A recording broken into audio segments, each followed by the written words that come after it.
Malo mo lelei. Ka inga Tonga. Hai fetu mo sio mai ai ope. Fa malo atu mo ke mau mo lelei mo ke fai pe ngaaue mo tak ta fetu. Yo ki fai pe ki lot no. Ko nga ke fai manga to kon mo tau ki. Yang ki live kon mo ki fe to kon yo fai. Na ho ta mama ki ha ka kai unau fe fanong pe unau fe ma ha to kon. Na ki ngari to no be ki fe nga ka ko te si ngata pe te ilo ka o pepe na e pe no a nga to ka te mo tolu ko ne fe to open to. Oia ko ke eki e fa malo ki ai ne ofa fai mega te ka tolu ko to e Tonga mo ko ia be ku mai pesco ni o fa malo ke eki he ne nga te take tau mo ui mo te take tau me ko to fai tau ngaue ko tau fa nau ko tau wako ko ha pe me e ko tau fai ho tau ta fe tu tau ia ko fa malo ka te ko eki ka ngata eki pa ko ka te ko eki ke hanga mo atuang ke kai ko ni o nau me mai e ki live ko ni so na to fa ka to mamange ko nga ka pa ko no aunga e ki live ke na mai noi pa te na le to ha me lava ke na wa ko me ai ko ka to eke ke ki fra mamange ke kai ko ia pa ko fa malo atu eke o me ko to fai amen ko whakatulo watu ko tau tu i tupo ono i Tonga ai kau whaifekau ko kau o eiki ko whakatulo watu ka e whaite ki live koini ko e sio pena ia hano aunga ko tau kakai ko e ko ingoa ko Siesi Taufa'ao ko hiku eni o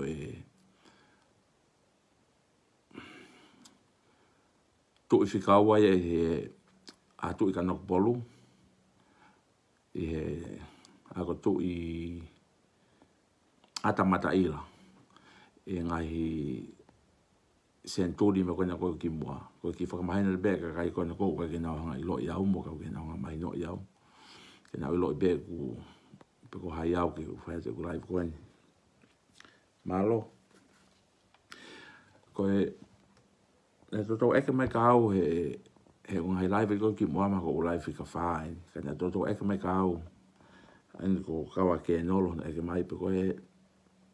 ha uhinga e ku live ko ha uhinga ko ha tau mua ko ia ko tau mua ko ura fo tau mua ko e ku live ko uhinga ko popo lahi ko popo fika o laki ki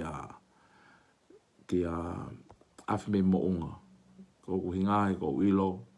o kuhanga e ki o tataki ene mo ui unyanga tataki ene ngaue o fai pe te popo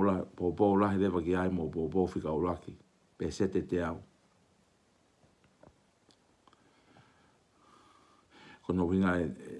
popo i koe a afime mo unga ke fai ene ngaue winga he koe tau whanau mo tau kakai i Tonga o fufia mao o pito a ngaue ko afime mo unga ke ne fai e ngaue ko iai koe fika o laki e koe e ku uhinga e ku live mo e ku mea ko fai e ku feto kono o fai pe ku o smahina be afime mo unga ene ngaue o ku tu tamini o ku tari peke te hopu fika ua ka ko osi ilo pe apa ko ngo pe awia o tonu pe ene laka ko toa o kai hane me e fa la ko pau pe ko sang hai gio a venga ki ai ngai me ke fai unga ke ho po ke fai unga ke ama ki to anga pa pale ma ko ko Tonga fe ak ma trucks mo ne ilo tonu o pe ko hai unya ko o te take e ru fe ke ko Tonga pa ku ne ngo pe ko tau princesi o tau pe he ko fe fine ko take e ru fe ke ka the other hand, he kai ke tauhanga o proof, o she's not guilty, o te kai ke mahino'i,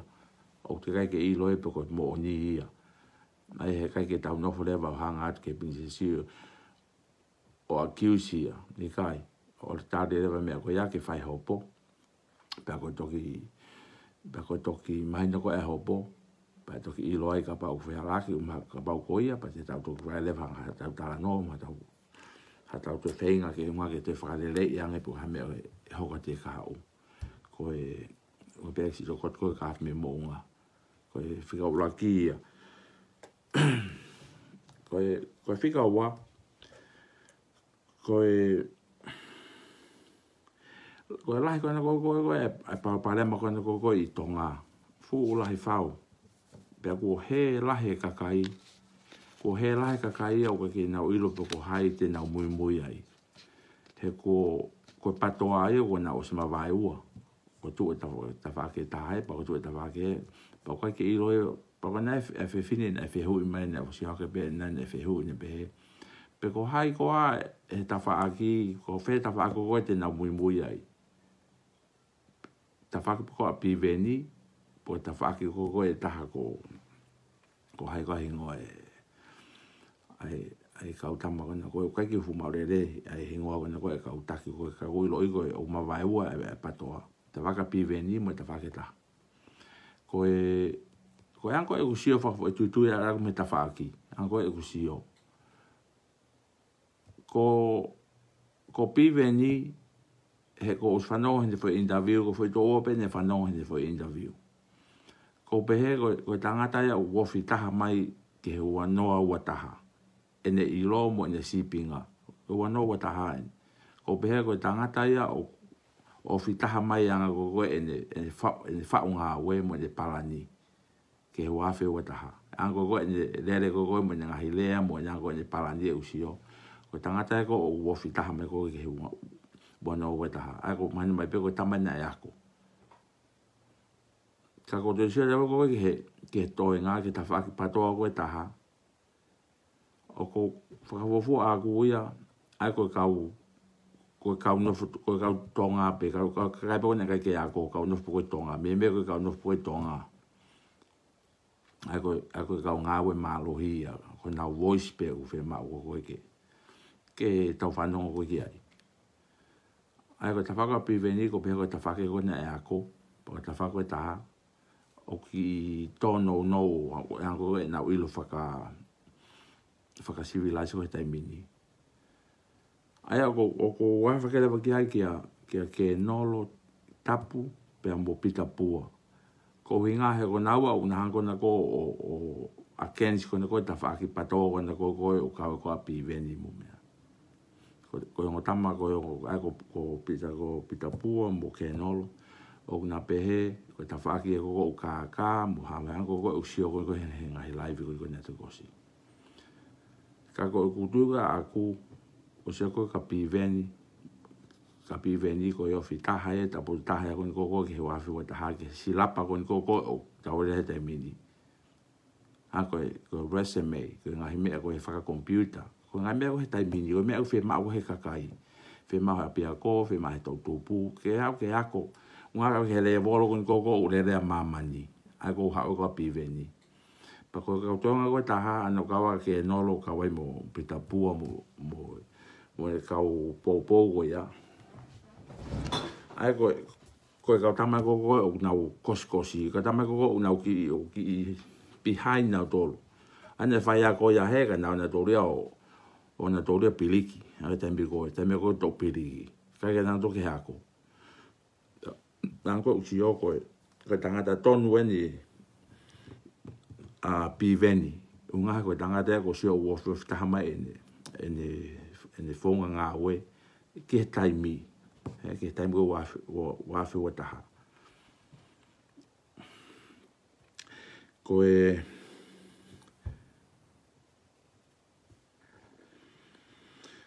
fo tokoni ve teke fo pona ako fo pona ya go e fia la he go Tonga e fo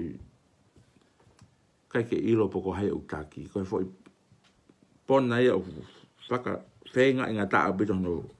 hono vete ki ko ngaahi fu malohi ho tau urunganga whakatonga ai urunganga ta mahino fu malohi whawe ta mahino he ko sio ko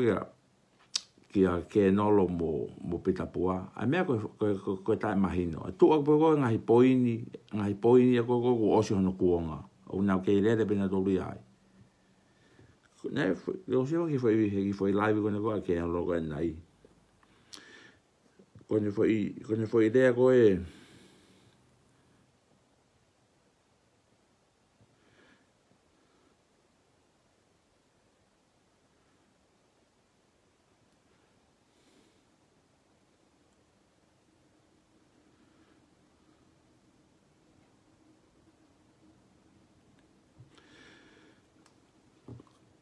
que foi ele a Kenolo o pehe ko fanki I pale mai ki ni ko hange ha kaureka ana ko tano ko kia ia me tano kia ia ko ka hinga masi mo manatu e hango ko ki ngalo ka tak fa mo du bego ko ngalo hingo tamo ko Silvestre ai ko tamo ko ne fa interview ko mo na interview ko mo ai ko mo Piveni na interview na pa ko ore ko Kenolo Tapu o hange ha kaure ka ko enau interview o hange ko fakaholombui ko o ka pe na wa o hanga pe Silvestre ia o sapota pe ke tonu pe me ko toa a Piveni go fai ke sio le vai ke me ko ta mahino ai ko ta mahino algo a Kenolo Tapu ko tala noia ka kai mahino ana ko fai ko Silvestre ko mo Piveni ka kai ko na ko una fe mahino aki o ngaue mahino pe ngaue mo oni kai foi mo oni una ta no yo ma ke no tapia ko pe ko me ka ure ka hango ko fa ka ure ka ba me halala he mo ni ke no lo anga ho fu mo anga ho si ho ta imagino ko na ko ai imagino ko na ko ma ko na ko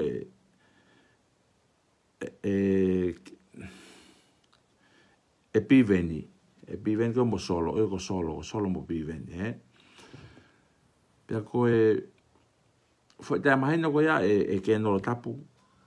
he ka be ke de fakalaka a fonua ia o Kapau o te mohang mo tolu ia o fe'ia ke fusi fukilalo I loko ma ko he ka na ako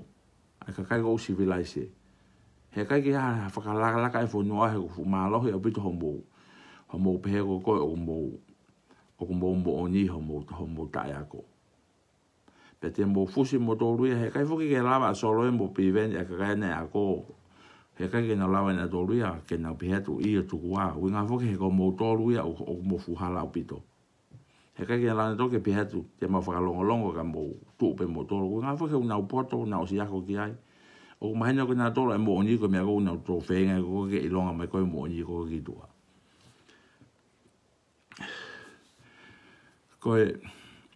ko Pita Pua so ke he ko foi good example o se pone ko to folo ko ai tamatu e tu po no ane afi aho tafitu ye ko ane afi ko ya a to pule lulu o se to folo a tu po no o ni hanga ko na ko o pehe ko por anga ko he taimini a ko ni ro foi to folo ko sune e fakava ko farerea na ne pehe ko por anga taimini o te kai ke ma o report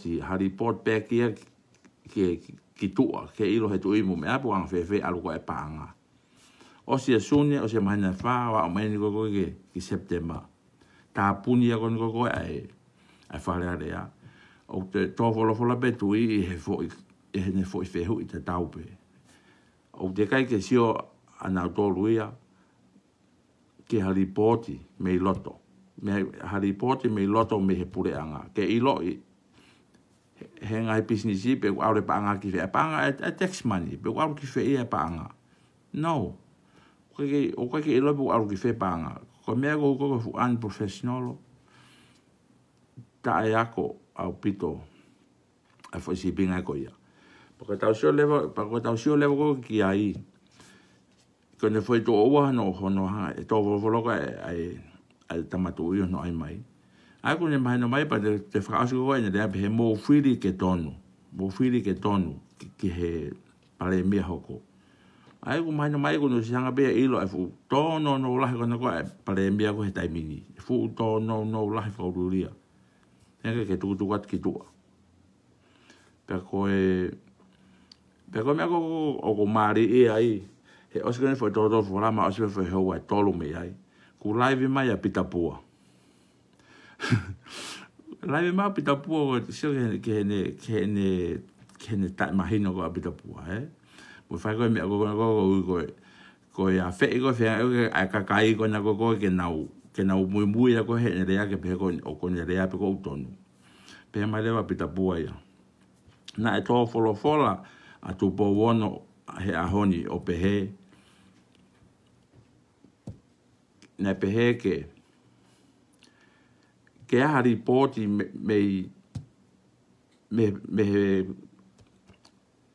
government ko he taimini ke mai ki tua ko fair ripoti pa pehe le vai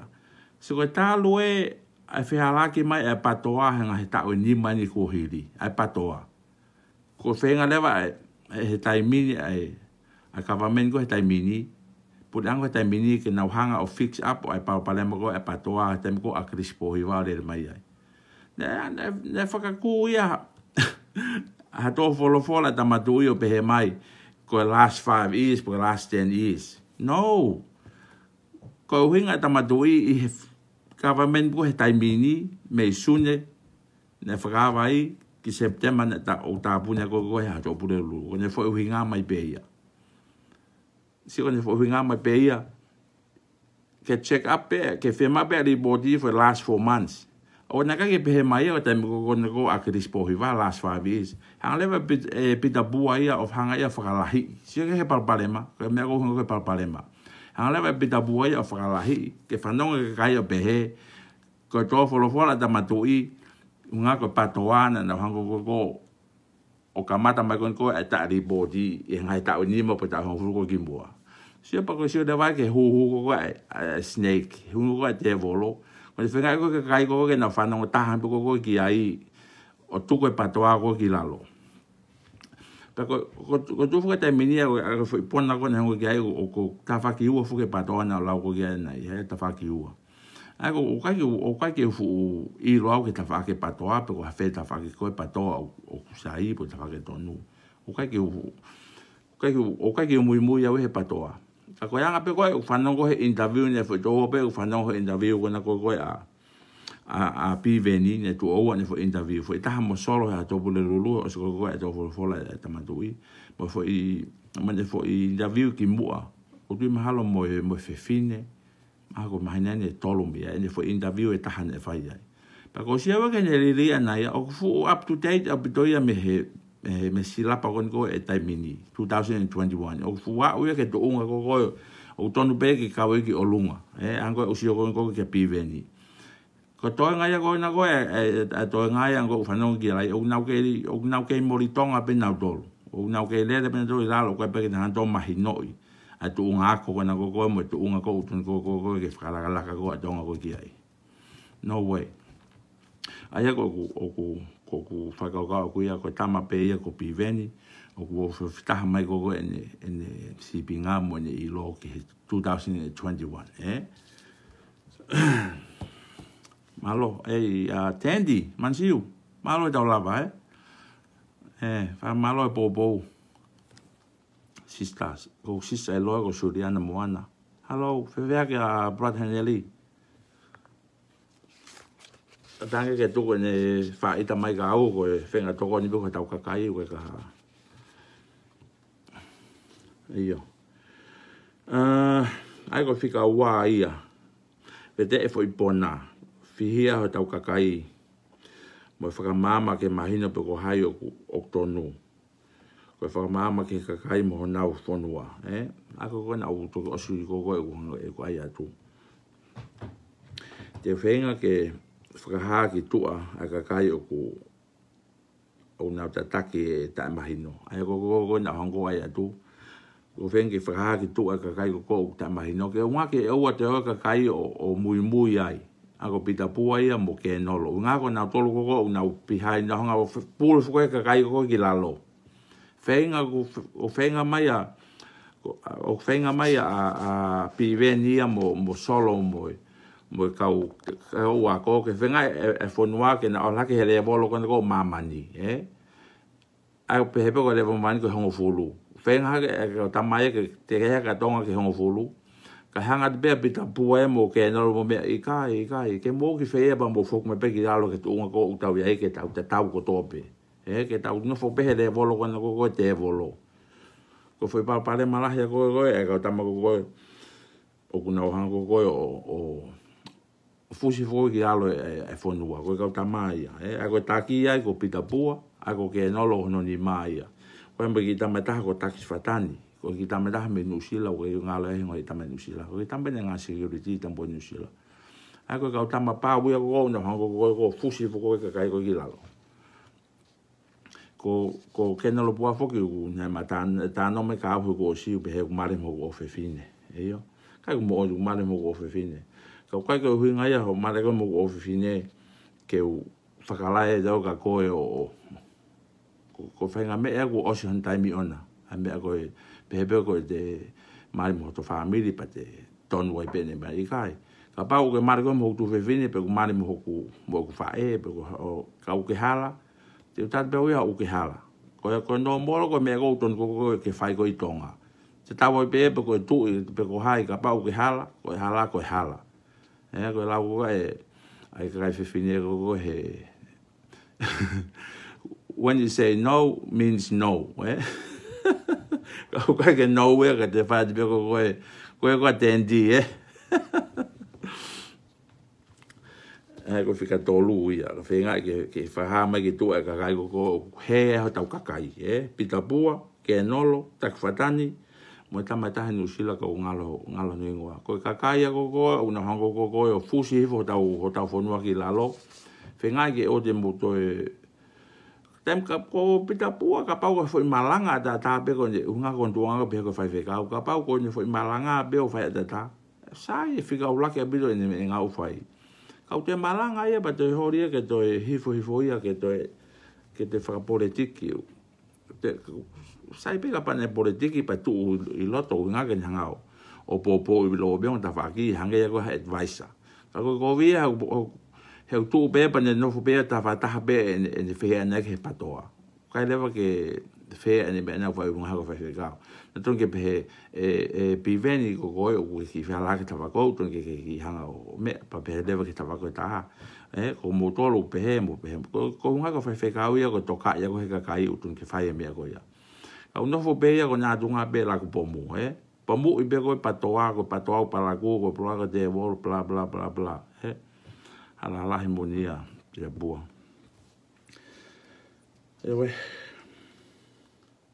io ko na fo i live ko fa muimui na hanga ko foto ha ko brainwashing brainwashing mo tapo standard unga ko taukakai pa te ki fa mama fa e be fa ta fa go ya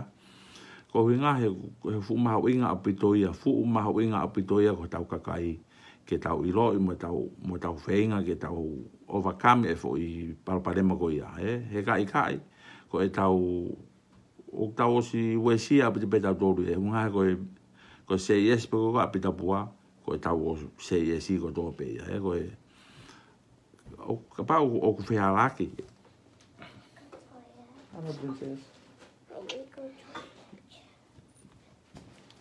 Kapau o kuaha whealaki ha taha. O papa ke tau rea to o ha tau ngutu o tau mooni be o tau right. Excuse me, I don't think that's right. Can you see if you can fix it? Kau kai ke hala mai pea pa te kei Mea pe koe te toe ke he luo o a fi mea u te ke pehe pi te i o koe o mon. He ke fupa pale malahia. Koe fai, ngā koe fai brainwash a koe nau wham, nau reda koe kua siko pehe pehe o te hanga poto ki ai atu. Ngā koe taukakai koe na fu u toko lahi a pita taukakai o e whihia he. E fai pao pale ma koe ia.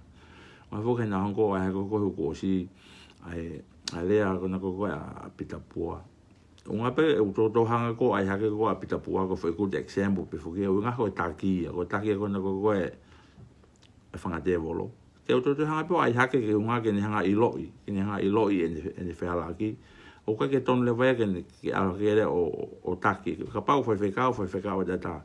o te hanga ai ke tuise fakau e kakai ko tuise fakau e kakai pa rema le vai ke kakai mo na fa na mo na ko ke sia jam ko ka bulu he ni ko ne pe ki fuhu ata ko hanga tuki hata ka me ko tudo ki do unga ko example ia ke sio ko e ka kiti e ka ureka ko sio ko e ka ureka he fuhu ko he tv ka bulu mo fenga spot pe o mai never te do the wrong thing they do the wrong thing ko me le ko se ki o aveo ti tu ki time ki se pe dio okay. Ko e whenga example ia ko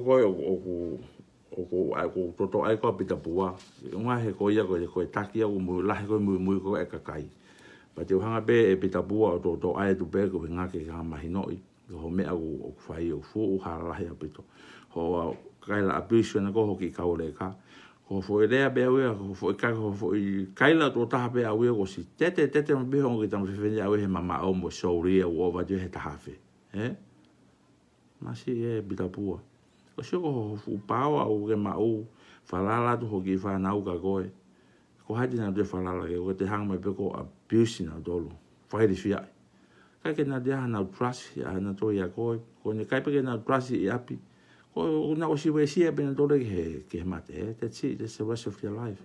ka leva ke na love na tolo ke abia ko o beat himself unga ke nau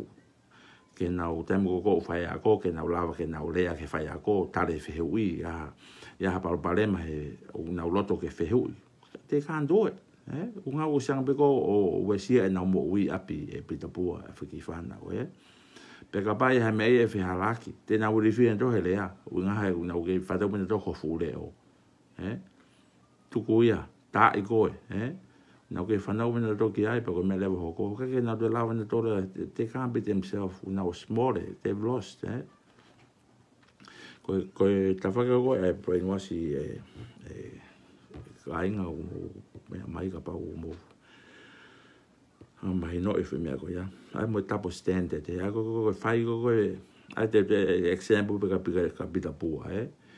ko malanga mai ko malanga ia te haui o te lele he ta fakpore te ki o te lau kovi ke kasio une hanga ia malanga i mai fe mo ni ma o kakai ma o ai loto ko kakai te haule vai o te wai ha ke leva en malanga ia o lau kovi ke kasio tapo stand te hau he lotu a fakele vai o lele ia setane ko tapo stand te ko kakai o to kai ke ton wie ke na de fai fekau na tol Pita Pua si maha ko ita lahi kakai he una folau kai fai fekau ka ko mboni foko ton be foke ai hake ki o lunga ke ilo he kakai ai me ko to tonu ko ke fai ton ke ilo o ko ilo be o kakai to fie na lau na ka pe me ka mo lau kovi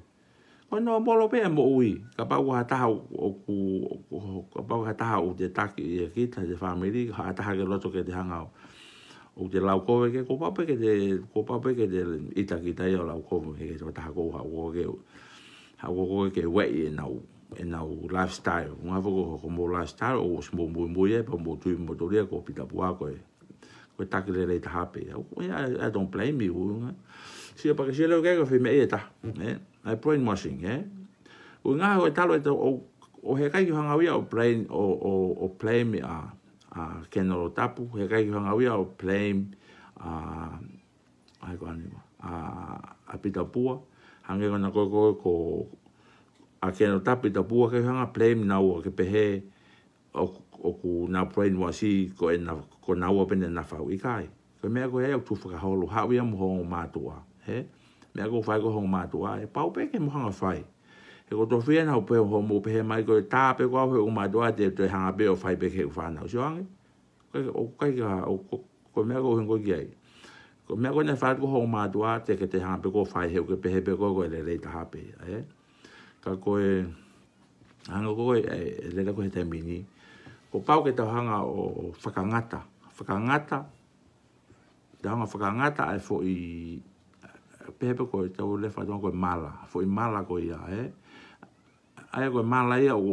kau kai o tua wea ko e mala. O ko mea ko ia wea ko tae mahino. Ko whakangata fo i tae mahino ia ko ne mau ko he de ngō mātua. Ko whai tae mahino pe o ka mala ia. He ka pana ko tae, ka pana nanga mahino, he ka ke nanga whai. Ke nanga whai mea ko ia. Ka winga fo ko pasi mai me he na tamai ko enau wa o ha me he sio ko foi tai mahino pe o ka mala i o lo ka yo dio ke mala ko me ko tai mahino pero au ko he ka yo ngaawe o plane a Kenolo pa yo ngaawe plane a Pita Pua ngaahi he ko me be ko ne fa to mo ma to wa o mo te hanga be po fa he mo pe mo ko le dei ta hape o te kai mo te o mo out mo comfort so ai ko mo comfort zone ya go mo lotonga no fo ko ai o mo pe mo ko foi le ta habe ai ko foi kana fa tonga ki tapu ta mo ela pe ki lo kwai na ki foi tapu ta ko ke ilo'i ko fu ocean i Pacific Ocean yo ku loto mo te fa ofa mo to sayang ai ko pe ko na ko e ko fa ta ko ka mo ko e ta fa ko ni ko a chau abuse mo tapu standard mo brainwashing unga he ko me pe ko mo ilo'i he ka ke mo te la mo break away me he brainwashing ko ya ka ke mo la mo ke mo mabahe mai me ai unga mo believe be mo ta lo mo tu pa ke ko fo ile le ta hape pe ko ko haleva ai me fai ki ai ke unga ke fixe ai ngai po pare ma pe ko me ko na fai ko e au ke ku me ko fanong o pe ku e he u ko fanong he u video motivational speaker ako ka kai ne na o si ai ki mua pa ku na o lea leva o ako naki ke winga ko ya e fonga ke na la vai o tau e foi pa pare ma ko ya ai ko tola he bita e ka motivational speaker e ka ko me pe ka parangi pe o ku fu tola he fa o pe o ku fu tola he fa o pito e ka kai kon ko una motivational speaker pa ko na 5 minutes e ngaue ai ko na 5 minutes ko na le be na do luia o ku ako la na do me he ko au ne talo ku tupu ake mo e ko motivational speaker ku feinga talo ku feinga ke unga ke lava o lea hango lea ko fa te mini ko faka'ori atu te mo ko fengo ke lea feinga do ko mandi me ta ko alo ko coach ki di me ka pulu pero tem ko na ko asko me apu ha fo lea de lea ko ke ma tu amo me si ko foi le ai ko foi ya be hungudu oh thank you ko ha ko foi le mo si ko ori atu ko nga foi ko de si nga ta anga be ko de ilo pa ko ka ko nga foi na wai ai ko ku feinga nga ko ilo'i te lava be wi ke break out me foi pa palema ko na ufihia ko ai te lava be break out ko foi me abe ke dalo feinga ke dalo le ni ngo pe o feinga ta de feinga ke de le ka te fai to ta hafe ha me o kai ke tonu ko pau pe ke ha ke be tonu si ko talo venga ko ya ko ta one wo ngo furu me ai ta we wa fa he ko ki tamasi ne ta wono na ko chi ko na ki ti me ka pulu ta wono a ko yono ko ta wa fa a ko ta va so ta ne ta va lu me ai ko venga ko ke break away me fa nga mindset ko ya ana ko ai brainwashing mo de fenga ko ke de ha ta off ke fakangata brainwashing ia kita unga ke o de uesia e tonga ko de fa nau Whenga ke o te ake te whanau muimui he tawha koe brainwashing mo double standard. Kapau te halau ke tanga kapau te ofa he te whanau mo te whamiri.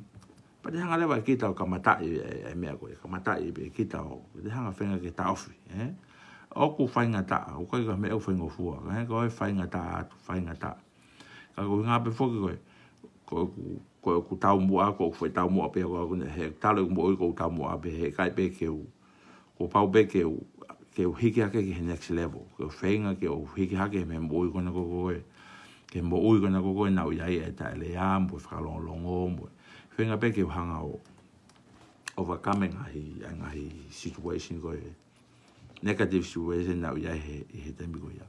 Pako ta mini ko so ka mi ya so kon ko le ato ta popo ta no so ko me ko ngo ki ka ko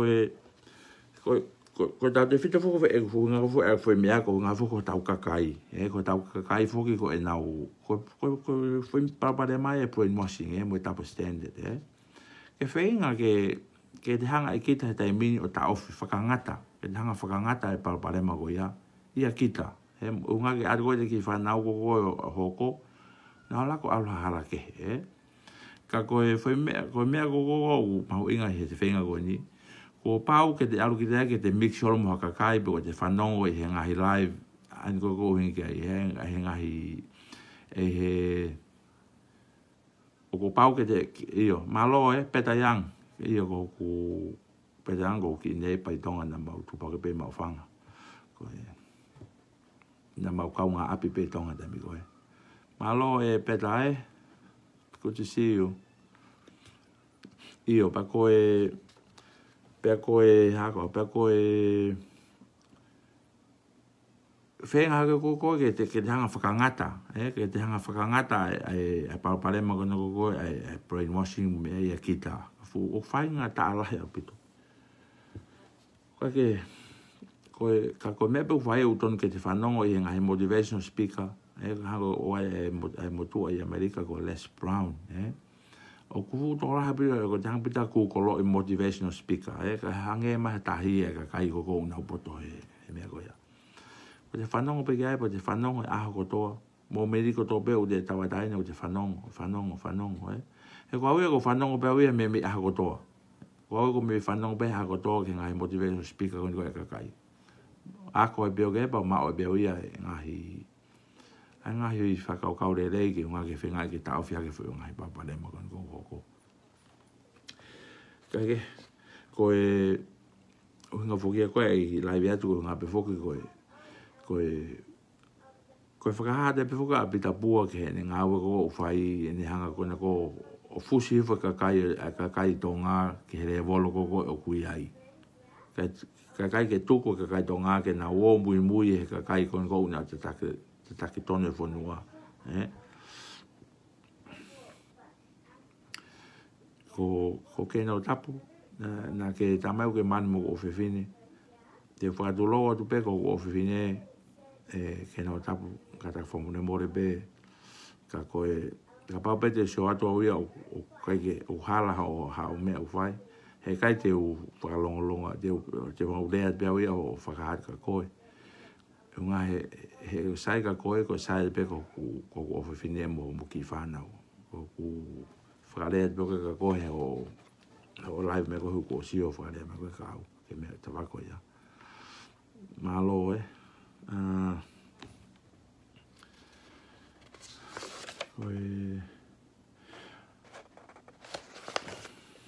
Lio foi lau na ko kia solo ko mo Piveni ko a Kenolo Tapu po kalama solo mo Piveni Tapu ko tu pe mo loto pa fai pe mo fakau ko wa na ikai na sin na o si lawa ke me ko ya ne nai o si mahino tu ya ko me ma nga pe ni ai brainwashing ke nga ke finga pe tau ka kai ke whakasi nga he ku whakaawhai tau whanau ko tau whamiri pe ko te na wala ko te muimui pe ko tau mui vai me po te tau whai ko na si ala ka pe muimui te tau e pe e koe manata te mi koe ke ako e faka'e e ko ngai pe o ko faka'ofo nga ko kai ko ke ma ko tu unga ko ai ko la futola ko e ka palangi mo ai ko no we ta ko low self esteem bo kai ha confidence nga ke mau ke lava ke fai ke te ha ko me ko fai nga be ko ai e ko te lava pe ko o face yang he pa ma ko ya pa te hanga le wa fai ha ngaue ki ai nga ke fakangata fakangata pe ko ya pe o ko le le mo o sila malo ho le lei fe'ia ka William o sila ko tu fefine o ku no fepero tsveni o na wasi mai ku live u sio mai ku live toki ho kata ai live ki mui ka ko ki me ba ki foi me ma inga bena u na ko ko na live te a honi ko nga ko finga be ke fakahatu a Kenolo Tapu mo Pita Pua na futola lo na futono no ki nga ke finga et be masi o te mo fanongo te mo muimui te ki na wa ko na wa una ko ta taki ko no fusi fota ko kai ki lalo ka tu ke na a ke tu ke na mama he ko na ko o ka Piveni fra mama la ke fonua a ko usio ko a ka we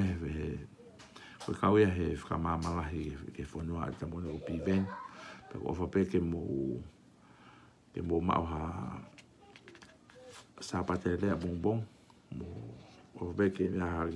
ki to kon ni ke fa ki mahino atu ke sa ke fa ki loto ka tau tuku to mo ma fi ma o tu ka pe fa ma lo ka de ko o fa kon yo ku fa yo ma o sia mai a fa kon ki fa ma lo ki ke mai ki kakai ke na o so mai ma na ma ha na o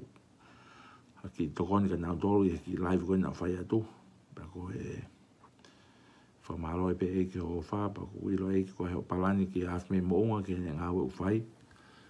ke venga ki tau ia me fa to kon ta pu ta fonua i Tonga pa ko ilo'i ki hanga pe fra o le pe ne hopo hanga pe ke mai me to tonu ki ai ke fa ke ne hopo ke mama ri pe ki ka ko ilo'i ki hanga pe fra ha mai ki tu me to tonu ko pa pale mala he ko Tonga ta fa ko fa to kon ta pu fa malo de ai amen oia